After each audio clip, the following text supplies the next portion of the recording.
And also joining me in Washington is Nizar Farsakh, a lecturer of international affairs at the George Washington University. Good evening, Nizar. What's your reaction to this escalating violence that we're seeing in the region? Well, thank you for having me. It's of course very tragic. It's an unprecedented number of people getting killed. The main challenge in the situation is that Israel feels particularly vulnerable and feels that its deterrent power has completely evaporated. And what's happening now, unfortunately, is just bloodletting from the Israeli government so that they feel like they did something, but it does not make Israel any safer. And that's it's very unfortunate that they're going to continue with this policy for some time. Now, this escalation in the violence, was this something that you could see coming? No, nobody could see it coming. And I wouldn't even call it escalation as much. Like, it's very important to put things in context. As far as the Palestinians are concerned, the violations are every day. People are getting killed, land is being confiscated, threats to Al-Aqsa are happening. So as far as Palestinians are concerned, this is an ongoing conflict. It's just heating up a bit more now.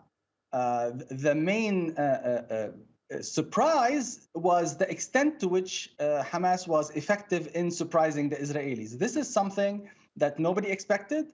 And it puts Israel in a very difficult situation where now the citizens of Israel no longer trust that all of their establishments, not the government, so the military establishment, the intelligence agencies, none of them are actually capable of protecting them. And therefore, I can see how the Israeli community is going to resort to more violence because they're scared. They're very scared.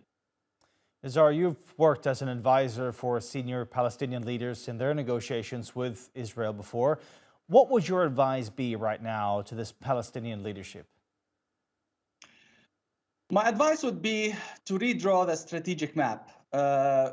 This is definitely a watershed moment. It is going to be marked by this day. The options for the Palestinian leadership in Ramallah are very limited. But definitely they cannot continue on the same path. There's going to need to be a new assessment of what is possible and what could be the next 5 to 10 years, what could be the plausible actions that could be taken with countries in the region to try to resolve the conflict and not just manage it. You're talking about redrawing a strategic map. Is there a way to find a political solution here?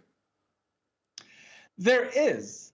For better or worse, there are regional actors that are invested in this conflict. And in fact, the former Israeli foreign minister said, you negotiate with your enemies, right? You don't negotiate with your friends. So a larger regional approach needs to be taken to consider Iran, Lebanon, Syria, of course, Egypt and Jordan and Saudi Arabia. But I see it even more difficult now to see anything happen just between the Palestinians and the Israelis sticking for long or actually bringing peaceful dividends as much as something that's regional. And this is something that the U.S. can play a very important part in.